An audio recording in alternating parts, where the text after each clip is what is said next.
AronRa did a fantastic response to a video by Peter Kraft, and I urge you all to check that out. Nonetheless, there are a few things I wanted to add. Is it rational to believe in God? No. Belief in God is far more rational than atheism. Logic can show that there is a God. The only circumstance under which logic can show anything other than the relationships between words and ideas is when used in combination with empirical evidence. A good place to start is with an argument by Thomas Aquinas, the great 13th century philosopher and theologian. The argument starts with the not very startling observation that things move. But nothing moves for no reason. Something must cause that movement. And whatever caused that must be caused by something else, and so on. But this causal chain cannot go backwards forever. It must have a beginning.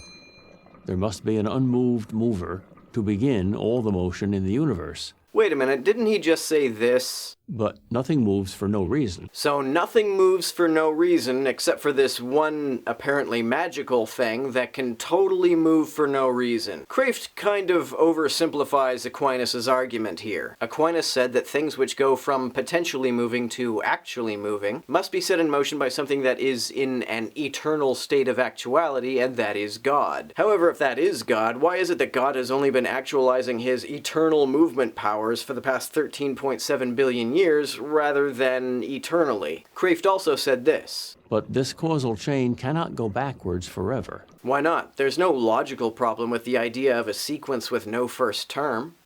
A first domino to start the whole chain moving, since mere matter never moves itself.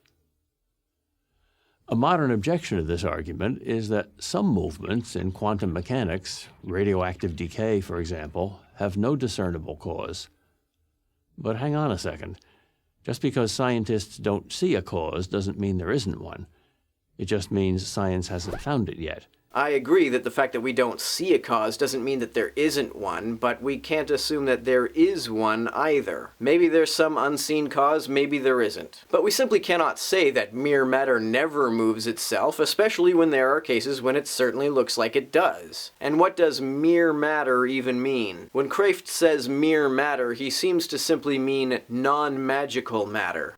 Maybe someday they will. Maybe they won't. But science will never find the first cause. That's no knock on science. It simply means that a first cause lies outside the realm of science. Any assertions that are not true by definition and which lie outside the realm of science also lie outside the realm of usefulness. Science is all about finding ideas that allow us to effectively predict experience. It can only deal with ideas that have this power to predict the consequences of antecedent events. Since that's the case, synthetic statements which lie beyond the realm of science are, by definition, inconsequential. Belief in God is simply pointless from the view of science. Such a belief can't be put to any epistemic use. It tells us nothing that can help us prepare for or manipulate the circumstances in which we live. But what if the universe were infinitely old, you might ask? Well, all scientists today agree that the universe is not infinitely old. No, not all scientists agree. Scientists like Alan Guth believe that it is likely eternal. That it had a beginning in the Big Bang. If the universe had a beginning, then it didn't have to exist. Wrong again. The fact that something began to exist does not mean that it didn't have to exist, because that beginning could conceivably be a necessary beginning rather than a contingent beginning. Now, add to this premise a very logical second premise, the principle of causality, that nothing begins without an adequate cause. And you get the conclusion that since there was a Big Bang, there must be a Big Banger. Again, we don't know that this is true. And even if it were true of things within the universe, that doesn't mean that it is true of the universe as a whole. But is this Big Banger God? Why couldn't it be just another universe? Because Einstein's general theory of relativity says that all time is relative to matter. And since all matter began 13.7 billion years ago, so did all time. So there's no time before the Big Bang. Well, if there is a multiverse, then it's not actually the case that all matter and all time came into existence 13.7 billion years ago. It may simply be the case that all matter and time in this universe cannot precede the Big Bang. It may still be the case that there is time and matter in these other universes.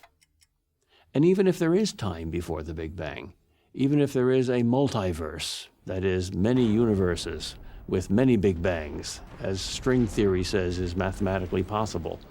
That too must have a beginning. An absolute beginning is what most people mean by God. I highly doubt that if you asked most people what they thought God was, that they would say God is an absolute beginning. Yet some atheists find the existence of an infinite number of other universes more rational than the existence of a creator. Yes, we know that at least one universe can exist, so supposing that more of them exist is a lot more rational than supposing the existence of a disembodied mind capable of existing independent of time and space. I think we have some pretty conclusive evidence that at least one universe can exist. We don't have any evidence that a disembodied mind can exist.